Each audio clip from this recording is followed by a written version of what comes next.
I was 9 years old when this happened. Me and my friend Daniel and both of our families had planned a camping trip in a nearby reserve over the weekend.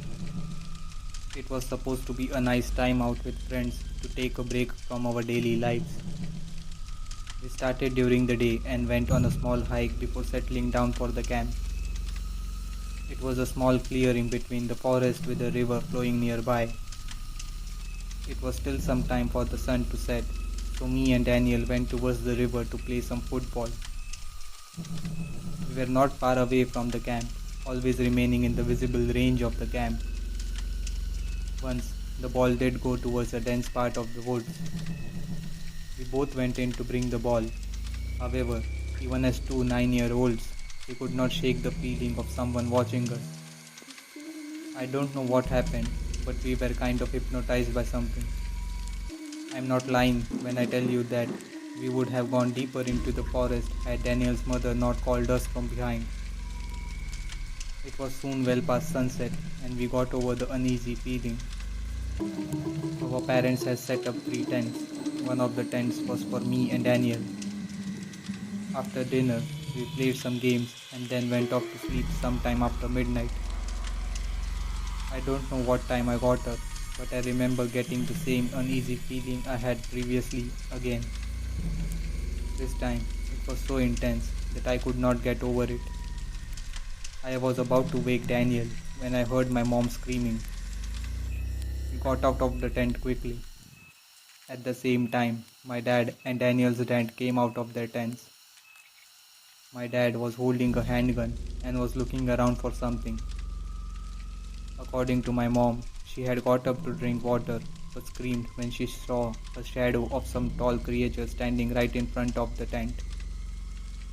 My father fired a warning shot to scare any animal nearby. As soon as he fired, we heard a loud growl coming from the tree line in front of us. Even though he had a gun in his hand, my dad looked scared to death. Daniel's dad suggested that we better leave as it was not worth finding out which animal it was. We all agreed and packed our things as quickly as possible.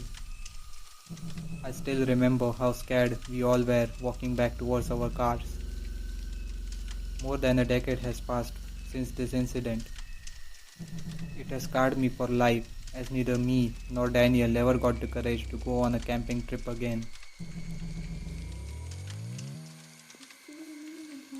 A few years ago, I had gone on a camping trip with two of my friends in a nearby nature reserve. I won't name the reserve nor my friends for the sake of our privacy. We had begun during the day and were following a well-known trail that was known to pass from one end of the reserve to another. It was a big reserve, so even after walking for maybe 3 or 4 hours, we were not even halfway through. During the entire hike, we only came across one solo camper whose name was Steve. He was from a nearby town and was planning to spend the night near the river.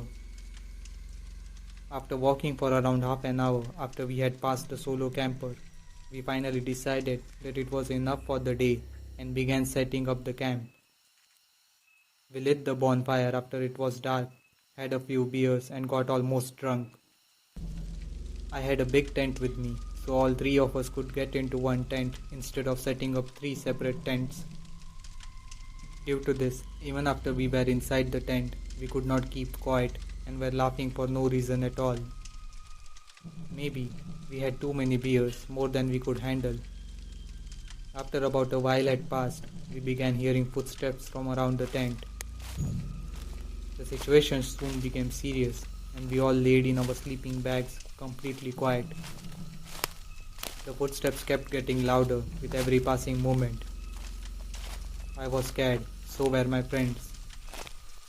Maybe 10 or 15 minutes later, it was all silent again.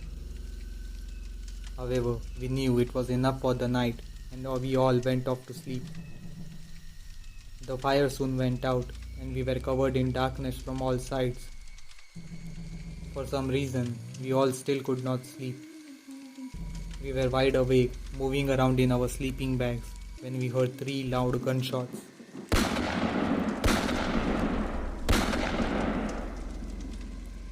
We all got up but were too scared to go out. We kept looking at each other and waited to hear anything else. We tried to calm ourselves down by saying that those shots might be fired by hunters hunting in the nearby clearing, but deep down we knew that was not the case. In the morning, as soon as the sun rose, we woke up, packed our bags and left for our homes, cutting our trip short. I wished the story would have ended there, but it didn't. That very same day, I reached back home. My dad was watching news when I happened to be in the living room. It was about a boy my age disappearing from the same reserve we had gone to. I saw the boy's photo and almost thought that it was a nightmare. It was Steve's photo, that same solo camper we met during our hike. I quickly called my other friends and also told my parents about the previous night's incident. We also got in touch with the police and told them everything we knew. I never followed up with the cops, but I don't think they ever found him. For me, it was the last time ever I went on a camping trip.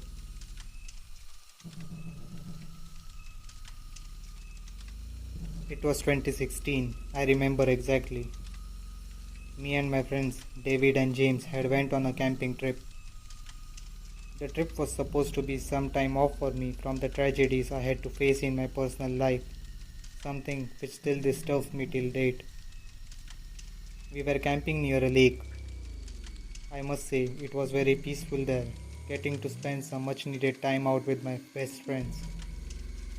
My friends had been on nighttime hikes before and they wanted me to try it too. They suggested we first go to the lake to have some clear views of the night sky. I was having a lot of fun, so I agreed instantly. As we were about to reach the lake, we heard the laugh of a girl. We looked around to see anyone else camping there, but saw no one. We kept hearing the laugh till the time we reached the lake. We were constantly looking around for someone, but suddenly David screamed and pointed his finger towards the lake.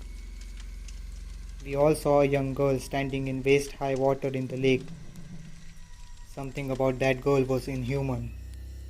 She gave a wide smile, and then the same laugh we were hearing all along. I swear I will never forget that smile.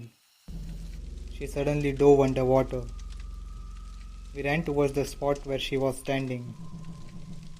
David was about to get in the water to look for her when we heard the same laugh again. We turned back and saw that same girl standing behind a line of trees. It was enough to freak the hell out of us and we began running. I remember we were running at our top speed, but we could still hear that same laugh as if she was standing beside us when we were running. It took us 10 or 15 minutes to reach our car. When we finally reached our car, I threw up due to constant running. That night, we all stayed at James' house as we were too scared to stay at our homes alone.